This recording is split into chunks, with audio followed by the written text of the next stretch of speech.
for more on this, I want to bring in David Dodge. He previously served as the governor of the Bank of Canada from 2001 to 2008. He's now a senior advisor at Bennett Jones. Hi, Mr. Dodge. Good to have you back in here. I just want to pick up exactly where Peter left off, if you don't mind, in the question of when these rate hikes might come to a close. Obviously, as he said, it's data dependent. But do you think, given we were expecting a 75 basis point hike today, we got a 50, that those days of the 75 basis or 1 full point hikes are done? Like, do you think that we might have peaked with the severity of the hike?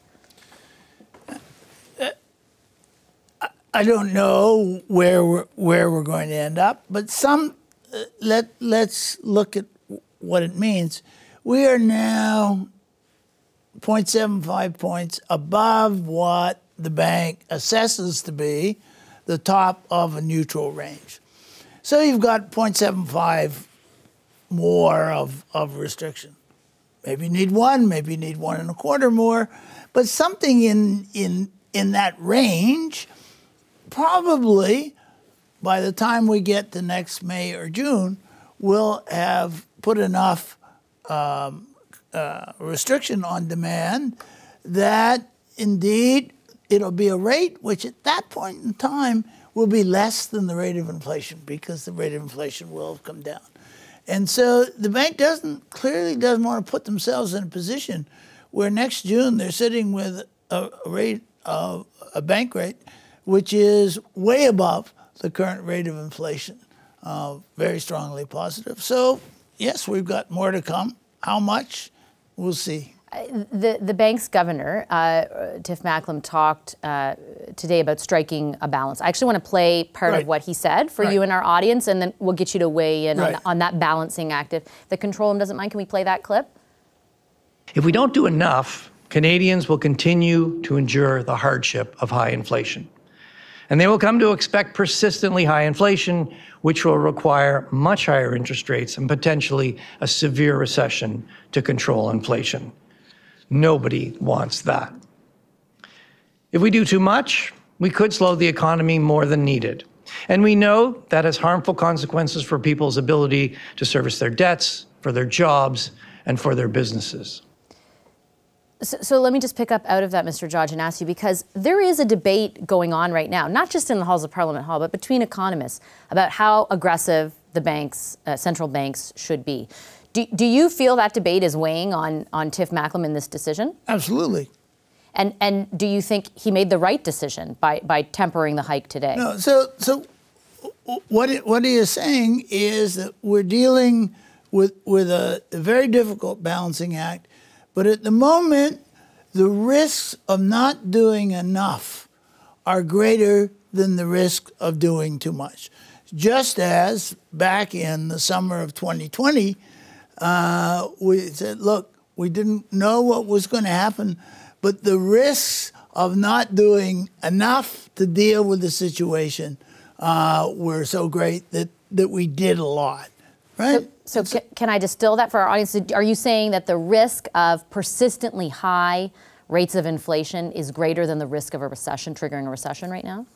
Sorry, the risk of what the bank is doing, of not getting to the point where we are bringing down the expectations of inflation, that risk is greater than the other. And so what he was trying to convey, and I think conveyed extraordinarily well, was that this is the balancing act. We won't ever know exactly what was the right thing to do, but when in weighing that difficulty, that 50-50 split, he's saying, I weigh at the moment, I've got to weigh a little more heavily on trying to curb demand enough to allow supply to catch up.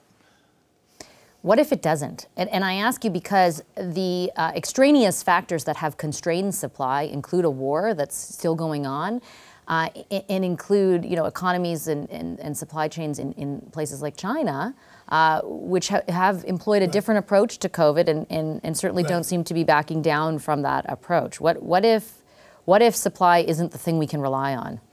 Well, all we can control here in Canada is what we have capacity to control. And so we will live with what happens in the rest of the world. That will be, A, it's uncertain, and B, there's not much that Tiff Macklem can do about it. There may be things that the government can do about it, but not in terms of economic policy. That's foreign policy. That's a lot of other things. So let me follow up on that point then, because the political debate that is happening, that we played clips from, right, is around what role the government has played and could play going forward. And there's, everyone coming at it from different sides. I have a two-parter for you. Did the government's spending contribute to the environment we find ourselves in now? And is there anything they could do now that could markedly improve the inflationary environment? So, yes, what the government did and what the bank did in 2020 obviously was contributing to where we are now. Contributing in the fact that we didn't have an enormously deep recession that lasted forever and ever, but contributes to the amount of inflation we have now. Absolutely. So that's not really the issue. The issue is, as we work our way through this, on which side do fiscal and monetary policy lean? And the bank is leaning somewhat that we've got to prevent this inflation becoming entrenched. And the governments, remember, federal and provincial governments are responsible jointly for fiscal policy. They actually have been retrenching. If you look at government borrowing as a share of GDP, it's been coming down very markedly. So they're not working at cross purposes at the moment. It's just a question of how much more one does to restrict demand at this point in time to allow that supply to catch up. And then finally, on the question of a recession, because what we heard from the bank today is that we should expect a quote-unquote technical one in 2023. Do you think that is inevitable? And what is the risk that it becomes, what is the greatest risk posed to that becoming more than a technical recession? Well, inevitable is not a word I would use, because we don't know what events are going to transpire. But I think what the bank has laid out in their outlook of essentially no growth for the next 4 quarters. That could be a little plus, it could be a little minus, but it's not going to feel very good. I think that's the key point. It's not going to feel very good, especially after amazingly robust growth that we've had in the last year. Okay, Mr. Dodge, I'm out of time. Thank you for your time and your analysis, as always. Appreciate it. My pleasure, Bessie. David Dodge is the former governor of the Bank of Canada. Let's pick up this debate with 3 MPs here with me in studio tonight. Rachel Bendayan is the Parliamentary Secretary for the Associate Minister of Finance. Adam Chambers is the Conservatives' National Revenue Critic. And Leah Gazan is the NDP's Families, Children and Social Development Critic. Hello to all 3 of you. Thanks for making the time. Ms. Bendayan, I'll start with you. This is the 6th successive rate hike, I should say, from the bank. Did your government make the bank's job harder by overspending? Well, we didn't overspend, so no. I think that the bank has a job to do in order to bring down inflation. We saw by their actions today that they're going to continue to do that, and our job as a government is to make sure that Canadians have the support that they need in order to get through this difficult time. Times are tough right now, and we just heard David Dodge say that we don't know what events are going to come at us. It's a fairly unique global economic situation that we're in. There's a war going on. There is also the fallout of the global pandemic. I think anybody who pretends to have a crystal ball right now is wrong, and we need to be ready. We put forward a targeted plan in order to help support Canadians that are feeling the effects of the inflation the most. But we know that we need to pass those measures in the House, and this week we'll have an opportunity to vote on rental support and on dental support, and I certainly hope that the Conservatives will vote for those measures. And I certainly wouldn't want to take away from the extraneous factors that have contributed to inflation by any means.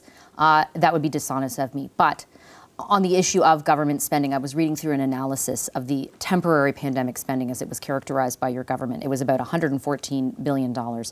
The tally of the amount of that meets the definition of temporary, as articulated by your government, is just about $48.5 billion, or just more than 2/5 of the total. So in fact, what you did spend, which was so necessary during the pandemic, wasn't all geared towards the pandemic, was not in fact all temporary spending, became more permanent spending, and would you agree, yes, did contribute in some way to the inflationary environment Canadians find themselves in right now? No, I don't. I mean, what we see around the world is inflation actually higher in many other countries, and many of those countries didn't have the kind of supports for their population that we had here in Canada. So I don't think that you can make that direct link. So you're arguing it would have been this way no matter what? I'm arguing that the spending that we did do put us in a much better economic situation than we would have been otherwise. Our deficit is hovering around 1%. That's extremely low. And our economic growth numbers are much better than a lot of other countries, thanks to the spending that we did do during the pandemic. I would also point to the structural changes that we made, to your question about some of the other spending. For example, this year, Canadians will see childcare costs reduced by 50%. That is a huge savings for middle-class Canadians. They're in. There's no childcare being cut by 50% right now in Ontario. I mean, that's dependent on the provincial agreements too, but I understand what you're saying about the overall Ontario's childcare costs did go down. Well, many of the daycares haven't implemented that. I know for a fact at this point. Anyway, we'll come back to that. I want to bring in Mr. Chambers, because your party's contention today was that the bank, and I'll say verbatim, is trying to put out a fire that the government lit by spending too much. Which pandemic supports would you not have provided Canadians? Well, you mentioned earlier about the pandemic spending. It was called pandemic spending. It was about $500 billion, but the parliamentary budget officer said a third or almost a half was not actually spent on the pandemic. And so it doesn't matter much about the deficit. It matters about total spending. And total annual spending is up 25% this year than it is pre-pandemic levels. So that's the measure you have to look at. And the government is not, meeting its obligations to keep its foot off the pedal with respect to spending. So that's what we're saying is, driving inflation, has driven inflation. And frankly, most former governors, including the current governor today, admitted that domestic factors are now the reason for inflation and less on the global economy. I'm not sure I heard the exact same thing, and I would I'll get you to wait in a second. I would just respectfully challenge you that I just spoke with the former governor of the Bank of Canada, David Dodge, who indicated that when I asked this question to him, that yes, it did contribute. It contributed to Canada avoiding recession during the pandemic. He certainly did not single out the government for saying, hey, you way overspent and caused all this inflation. I believe I heard him say it helped prevent a recession, but it's also leading to the inflationary environment that we have today. But would you not have helped prevent that recession? Well, look, the Conservatives during the pandemic supported the government on extraordinary supports, and that makes sense. Inflation now hurts the most vulnerable people. Conservatives voted for the GST credit that this government's brought forward. What we're saying now is Canadians need more relief in the form of some reduction of taxes, including on energy, because winter's coming and energy bills are going to be up 100, 150, in some cases 200%. Okay, and we have debated that before among most of this group, and we'll come back to that in a second. I want to bring in your colleague, Ms. Gazan. Your party, and in particular your leader, has come out being very critical of the Bank of Canada's rate hikes and saying that they should be paused because they will trigger a recession and could hurt Canadians. They are designed to rein in inflation, which is also really hurting Canadians. Is it your party's contention that inflation does not need to be reined in? So here's the thing. First, I want to be really clear. Our party, and certainly myself, honors the Bank of Canada as an independent institution. Absolutely. But I think it's important for people across Canada to know that as a result of these inflation hikes, we know credit card payments rates are going to go up. We know mortgage rates are going to go up. People are already struggling. But you know what this government hasn't reined in, and nobody's talking about except for the New Democratic Party, is making corporations pay what they owe. Like in the midst of people struggling, as hard as they are, we know big grocery chains are making record profits. Big oil and gas, we saw during the pandemic. The first bailout was to big oil. People are doing all the right things. It's time for corporations to pay what they owe. Respectfully, though, my question, Ms. Gazan, is around your government's position when it comes to these rate hikes. You're criticizing them in saying that they shouldn't be happening. But the goal of them, the objective, the mandate of the bank is to use them to rein in inflation. Is your party's position that the bank should not be attempting to rein in inflation? No, look. We need to, rein in inflation, but at the same time, we need to protect jobs. We know that when you increase inflation rates, it puts us more likely in a recession. So I think, in addition to dealing with inflation, certainly it's a critical issue. The Bank of Canada also needs to do what they need to do to protect jobs. We know when you raise inflation rates, it's more likely that we will go into a recession. Okay, I'll come back to that. I just want to do one more round here, Ms. Bendayan, on the subject of a recession. My colleague Aaron Wary was writing about the calls for reform, the studies that your government has done on the EI system, how many issues there are with the EI system, how many people it doesn't cover. If, in fact, the bank is correct and a recession is coming in the next number of months, why hasn't your government better prepared for the fact that a lot of more people might be out of work and need help? Well, there are EI reforms that are coming. Not for months, according to Mr. Employment insurance is extremely important, and it brings me to the debate that we often have in the chamber, because employment insurance needs to be enough to support Canadians who might find themselves out of work, and that's why I find the Conservative position on EI so disturbing. What we're suggesting is that we need to continue to put money into the EI system in order to make sure that it's there should Canadian workers need it, and the Conservatives are against it. Respectfully, though, I'll question your Conservative colleague about his position. Mine is around your government's lack of preparation for remodeling the system or improving the system, as you stated you would do. Those actions have not been taken yet. The minister in charge of them says something will change in the coming months. That recession could hit before those changes take effect. And there are so many people in this country who will not be covered by the current system if they are to lose their job. We are making improvements to employment insurance and to ensuring that the social safety net that Canadians need is going to be there. And I think that it's important to remember that there are a lot of programs in place already that will be there for Canadians during the recession. Should there be one, I do think that the Minister Qualtrough has, probably given you a more fulsome answer as to where we're at on EI reforms. But that system is incredibly important to protect, and that's why we feel we do need to continue to add to the pool of money that will be there for Canadian workers should they need it. Okay, the only comment I read from her office was that it was something was in the work in the coming months. But I take your point, Mr. Chambers. Let me pick up on Ms. Bendayan's point. Does she have a point? Why would your government right now, or why would your party, right now, be fighting, contributing to the EI account, which is in great deficit thanks to the pandemic, which people need and might need during a recession? Why is now the time, if people are going to be unemployed in the coming months, that your party would fight that? We paused contributions during the pandemic, or increases in contributions to during the pandemic, to give employers a bit of a break.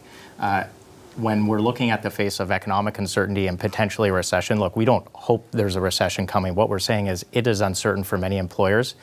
Adding another tax at this time is unlikely to be very helpful to employers. And so we're saying, look, just pause it for a longer period of time. But the account has so much less money because of the pandemic. And if that account is needed, doesn't it make sense? I mean, I take your point on employers, already feeling a burden, but employees who lose their job will also need that. We'd have to look at the numbers on how much is there and how much would be potentially drawn upon. Look, during the pandemic, we actually abandoned the EI system because it wasn't effective, it wasn't fast enough, and it didn't cover enough people. So, what we're saying is now is not the time to raise taxes, whether it's on consumers or businesses. Okay, Ms. Gazan, I'll give you the final word, and I'll ask you again the question I initially did, because I didn't really understand your answer. I know interest rates hikes can be painful for Canadians, clearly, and a recession would be as well. But does the bank not have any other choice at this moment than trying to rein in a rising cost of living? Well, I think, it's not just the bank's responsibility to rein in inflation. I think it's also the Liberal government. Then why are you forcing them to add spending to the economy? Well, I mean, I would argue our party has fought for a windfall tax to go after corporations to make them pay what they owe. They've refused to do it. Only our party is actually calling for it. And what's happening as a result is all of this crisis is falling on the backs of individuals or falling on the backs of people. It's time for corporations to pay for what they owe, and it's time for this government to put in place a windfall tax. Okay, I've got to leave it there. I'm out of time, unfortunately. I always wish I could go longer, but I have to cut it off. Thanks very much, all three of you, for your time tonight. Rachel Bendayan, Adam Chambers, and Leah Gazan. Hi, I'm Vashi Capellos, host of Power in Politics. See more of our show by subscribing to the CBC News channel or click the link for another video.